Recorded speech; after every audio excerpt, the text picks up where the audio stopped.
மீண்டும் மக்களின் மனங்களை வென்ற ஜனாதிபதி அனுர வைரலாகும் காணொளி. ஈஸ்டர் தாக்குதல் சூத்திரதாரி இவர்தான், FBI விசாரணையில் உறுதி, அம்பலமாகும் பின்னணி. பாரியளவு போதைப் பொருட்களும் துப்பாக்கிகளுடனும் இலங்கைக்கு 2 படகுகள் வந்தது. பின்னால் இருக்கும் அரசியல்வாதி யார்? விசாரணை. அடுத்த மாதம் முதல் இலங்கையில் நடைமுறைக்கு வரும் புதிய திட்டம். 75 அடி பள்ளத்தில் முச்சக்கர வண்டி நுவரெலியாவில் கவிழ்ந்த விபத்தில் 3 பேர் படுகாயம். மத்திய கிழக்கு போரின் தாக்கம் குறித்து மஹிந்த ராஜபக்ச கருத்து. நாட்டின் நிலைமை தொடர்பில் தனக்கு தெரியாது என பேச்சு. இலங்கையில் எதிர்க்கட்சித் தலைவர் இல்லை, சஜித்தை நொறுக்கிய விமல் வீரவன்ச. பேராதனை பல்கலைக்கழக மாணவன் போதைப் பொருளுடன் அதிரடி கைது. பிரான்சிலிருந்து யாழ்ப்பாணம் வந்தவர்கள் கோர விபத்தில் வைத்தியசாலையில். செய்திகளை தொடர்ச்சியாகவும் தெளிவாகவும் தெரிந்து கொள்ள News1 அப்டேட் சேனலை சப்ஸ்கிரைப் செய்யுங்கள். இதுவரை இலங்கையில் ஆட்சி செய்த ஜனாதிபதிகளில் தற்போதைய ஜனாதிபதி அனுரகுமார முற்றிலும் தனித்துவமானவர். காரணம், அவரது எளிமையும் ஒவ்வொரு மக்களினதும் நலனில் அக்கறை கொள்ளும் அவரின் பண்புமாகும். தனக்கு கற்பித்த ஆசிரியையின் காலில் ஜனாதிபதி அனுரகுமார திசாநாயக்க விழுந்து வணங்கிய காணொளி இப்பொழுது சமூக வலைதளங்களில் வைரலாகியுள்ளதோடு பலருக்கு முன்னுதாரணமாகவும் மாறியுள்ளது. இலங்கையின் மூவின மக்களின் மனங்களிலும் ஜனாதிபதி அனுரகுமார இடம் பிடித்து நிற்க அவரது சுயநலமில்லாத எளிமையான தோற்றம் மற்றும் மக்களிடத்தில் பழகும் விதமே காரணம். தான் படித்த பாடசாலைக்கு சென்ற ஜனாதிபதி அங்கு தனக்கு கற்பித்த ஆசிரியையை கண்டதும் உடனேயே ஆசிரியையின் காலில் விழுந்து ஆசீர்வாதம் பெற்றமை நேரில் பார்த்தவர்களுக்கு மட்டுமல்லாது சமூக வலைத்தளங்களிலும் காணொளி பரவி வருவதால் பலருக்கும் நெகிழ்ச்சியை ஏற்படுத்தியுள்ளது. குறித்த காணொளியை பலரும் பகிர்ந்து வருகின்றனர்.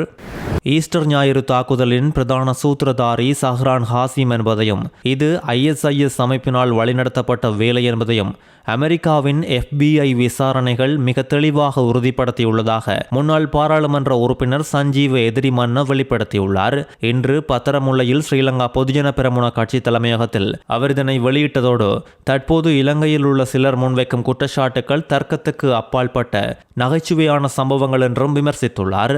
5 அமெரிக்க பிரஜைகள் ஈஸ்டர் தாக்குதலில் கொல்லப்பட்டதால் அந்த நாட்டு நீதிமன்றத்தில் அமெரிக்க சட்டத்திட்டங்களுக்கு அமைவாக இது தொடர்பாக விசாரணைகள் முன்னெடுக்கப்பட்டதை சுட்டிக்காட்டிய இவர் FBI அமைப்பினால் சமர்ப்பிக்கப்பட்ட விரிவான சத்திய கடதாசியானது தாக்குதல் நடத்தப்பட்ட இடங்கள், டிஜிட்டல் சாதனங்கள், வீடியோக்கள், தாக்குதல்தாரியின் தொலைபேசி தரவுகள் மற்றும் பயிற்சி முறைகள் போன்ற ஆழமான மூலாதாரங்களை அடிப்படையாக கொண்டு தயாரிக்கப்பட்டுள்ளது என்று உறுதிப்படுத்தியுள்ளார். சஹ்ரான் ஹாசிம் என்பவரை இந்த தாக்குதலின் பிரதான மூளையாகவும் தலைவராகவும் செயற்பட்டுள்ளார் என்பது அந்த அறிக்கையில் ஆதாரங்களோடு உறுதிப்படுத்தப்பட்டுள்ளதோடு இலங்கையில் ISIS ஸ்ரீலங்கா என்ற பெயரோடு ஒரு அமைப்பு இயங்கியதையும் சஹ்ரான் ஹாசிம் அதன் சுய பிரகடன தலைவராக இருந்ததையும் அமெரிக்க புலனாய்வு தகவல்கள் இப்போது உறுதிப்படுத்தியுள்ளதாக வெளிப்படுத்தியுள்ளார். ஈராக் மற்றும் சிரியாவில் இவர்கள் IS தலைமைத்துவத்துடன் நேரடி தொடர்புகளை பேணி வந்து அவர்களது அங்கீகாரத்தையும் இவர்கள் பெற்றிருந்தனர். இவ்வாறான பெரிய பின்னணியில் தாக்குதலுக்கு தேவையான தற்கொலை குண்டுகளை தயாரித்து அனைத்து பயிற்சிகளையும் முடித்துக்கொண்டு தாக்குதலுக்கு தயாரான ஒரு குழுவுக்கு எந்த இடத்தை குறிவைத்து தாக்க வேண்டும் என்று சுரேஷ் சாலேதான் காட்டிக் கொடுத்தார் என குற்றம் சாட்டுவது முற்றிலும் நகைப்புக்குரியது என சஞ்சீவ எதிரிமன்ன இதன் போது தெரிவித்துள்ளார். ஈராக் மற்றும் சிரியாவில் இருந்து IS கொள்கைகளை படித்து ஒரு அமைப்பை உருவாக்கி திட்டமிட்டவர்களுக்கு இலக்குகளை தீர்மானிக்க முடியாது என்று நினைப்பது முட்டாள்தனமானது என தெரிவித்த இவர் இன்னும் சில நாட்களில் ஈஸ்டர் ஞாயிறு தினத்தை கண்டறிய தெரியாமல் நாட்காட்டியை பார்த்து கொண்டு இன்னும் ஒருவர் என்று கூட இவர்கள் கையை காட்டக்கூடும் என தெரிவித்துள்ளார். இலங்கையின் தெற்கு கடற்பரப்பில் போதைப் பொருட்களுடனும் துப்பாக்கிகளுடனும் கைப்பற்றப்பட்ட 2 மீன்பிடி படகுகளும் திக்கோவிட்ட மீன்பிடி துறைமுகத்துக்கு கொண்டு வரப்பட்டுள்ளது. குறித்த 2 படகுகளில் 600க்கும் அதிகமான போதைப் பொருட்கள் மற்றும் ஆயுதங்கள் இருந்துள்ளதும் இலங்கை கடற்படை உறுதிப்படுத்தியுள்ளது. பிஸ்டல் ரக கைத்துப்பாக்கிகள் 8, T-56 ரக துப்பாக்கிகள் 2 மற்றும் M16 துப்பாக்கிகள் உள்ளிட்ட ஆயுதங்களும் கைப்பற்றப்பட்டுள்ளதோடு 9 சந்தேக நபர்கள் கைது செய்யப்பட்டுள்ளனர். நாட்டை சுற்றியுள்ள தெற்கு ஆழ்கடல் பிராந்தியத்தில் முன்னெடுக்கப்பட்ட கடல்சார் நடவடிக்கையின் நேரமே இந்த ஆயுதங்களும் போதைப் பொருட்களும் கைப்பற்றப்பட்டதாக கடற்படை தெரிவித்துள்ளது.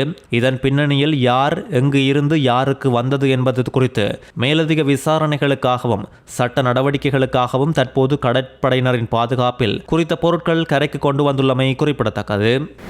இலங்கையில் மாற்றுத்திறனாளிகளுக்கான பிரத்யேக பேருந்து சேவையை அடுத்த மாதம் முதல் ஆரம்பிக்க போக்குவரத்து மற்றும் நெடுஞ்சாலைகள் அமைச்சு இப்போது நடவடிக்கை எடுத்துள்ளது. தூய்மையான இலங்கை திட்டத்தின் கீழ் இந்த நடவடிக்கையானது முன்னெடுக்கப்பட்டுள்ள நிலையில் நவீன வசதிகளுடன் கூடிய 430 மில்லியன் ரூபாய் முதலீட்டில் முதல் கட்டமாக 10 நவீன லோ ஃப்ளோர் குளிரூட்டப்பட்ட பேருந்துகள் ஹம்பாந்தோட்டை துறைமுகத்தை வந்தடைந்துள்ளது. சக்கர நாட்காலிகளை பயன்படுத்துவோர் எந்தவித தடைகளுமின்றி ஏறி இறங்கும் வகையில் பிரத்யேகமாக இந்த பேருந்துகள் வடிவமைக்கப்பட்டுள்ளதோடு 33 ஆசனங்கள் ஒவ்வொரு பேருந்திலும் உள்ளதோடு 80 பயணிகள் வரை பயணிக்க முடியும். சக்கர நாட்காலியில் பயணிப்போருக்கான விசேட பாதுகாப்பு வசதிகளும் இந்த பேருந்தில் உள்ளடக்கப்பட்டுள்ளது. இதன் சிறப்பு, இந்த பேருந்து சேவை காலை மற்றும் மாலை வேளைகளில் 40 நிமிடங்களுக்கு ஒருமுறை மாக்கொம்புர கோட்டை, மாக்கொம்புர கடவத்தை ஆகிய இடங்களுக்கு இயக்கப்படும் என்றும், குறிப்பாக மகரகம அபேக்சா மருத்துவமனை மற்றும் கொழும்பு தேசிய மருத்துவமனை போன்ற முக்கிய சுகாதார நிலையங்களை இணைக்கும் வகையில் குறித்த வழித்தடங்கள் திட்டமிடப்பட்டுள்ளதாகவும் தெரிவிக்கப்பட்டுள்ளது.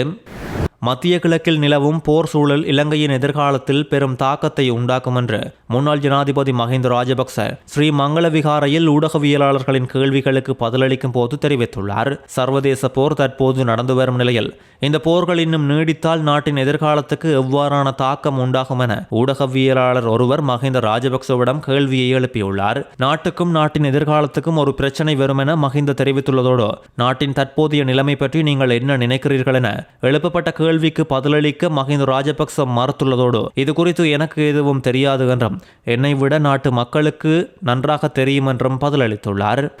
நுவரெலியா நோர்வுட் போலீஸ் பிரிவுக்குட்பட்ட டிக்கோயா அக்கரப்பத்தன பிரதான வீதியில் 75 அடி பள்ளத்தில் பாய்ந்து விபத்துக்குள்ளாகியுள்ளதில் 3 பேர் வைத்தியசாலையில் அனுமதிக்கப்பட்டுள்ளனர். நோர்வுட் போலீஸ் பிரிவுக்குட்பட்ட டிக்கோயா அக்கரப்பத்தனை பிரதான வீதியில் NC தோட்ட பகுதியில் குறித்த சம்பவம் இன்று காலை இடம்பெற்றுள்ளது.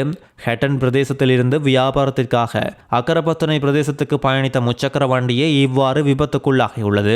முச்சக்கர வண்டியில் இருந்த 3வரில் 2 பேருக்கு சிறு சிறு காயங்கள் ஏற்பட்டுள்ளதோடு சாரதிக்கு பலத்த காயங்களுடன் டிக்கோயா கிளங்கன் வைத்தியசாலையில் அனுமதிக்கப்பட்டுள்ளனர். இலங்கைக்கு மிக அவசரமாக எதிர்க்கட்சி தலைவர் ஒருவர் தேவைப்படுவதாக முன்னாள் அமைச்சரும் தேசிய சுதந்திர முன்னணியின் தலைவருமான விமல் வீரவன்ச தெரிவித்துள்ளார். நாட்டில் பாரிய பிரச்சனைகள் நடந்து வரும் நேரத்தில் எதிர்க்கட்சித் தலைவர் சஜித் பிரேமதாச குறித்த விடயங்கள் எதையுமே கருத்தில் கொள்ளாது இருப்பதாக இவர் தெரிவித்துள்ளதோடு நாட்டில் பிரச்சனைகள் இருக்கும் வேளையில் சஜித் பிரேமதாச நாடாளுமன்றத்தில் நீர்மூழ்கி கப்பல்களை எண்ணிக்கொண்டிருப்பதாக தெரிவித்துள்ளார்.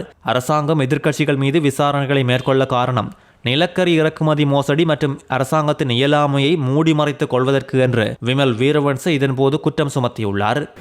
பேராதனை பகுதியில் பல்கலைக்கழக மாணவர் ஒருவர் ஹாசிஸ் மற்றும் குஸ்ரக போதைப்பொருளுடன் கைது செய்யப்பட்டுள்ளார். பேராதனை காவல் நிலைய பொறுப்பதிகாரிக்கு கிடைத்த ரகசிய தகவலை அடுத்து இரவு நேரத்தில் நடத்தப்பட்ட சோதனையின் போது குறித்த மாணவன் கைது செய்யப்பட்டுள்ளதோடு இவரிடமிருந்து 85 கிராம் 260 மில்லிகிராம் ஹாசிஸ் மற்றும் 11 கிராம் 210 மில்லிகிராம் குஸ் போதைப் பொருட்கள் மீட்கப்பட்டுள்ளது.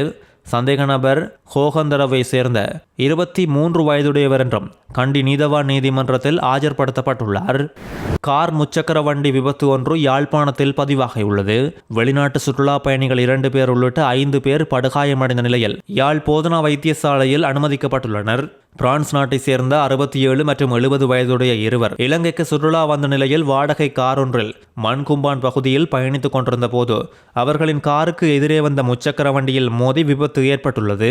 காரில் பயணித்த பிரான்ஸ் நாட்டவர்கள் 2 மற்றும் கார் சாரதி முச்சக்கர வண்டியில் பயணித்த 2 ஆகிய 5 படுகாயமடைந்த நிலையில் உடனடியாக மீட்கப்பட்டு யாழ் போதனா வைத்தியசாலையில் சிகிச்சைக்காக அனுமதிக்கப்பட்டுள்ளனர்.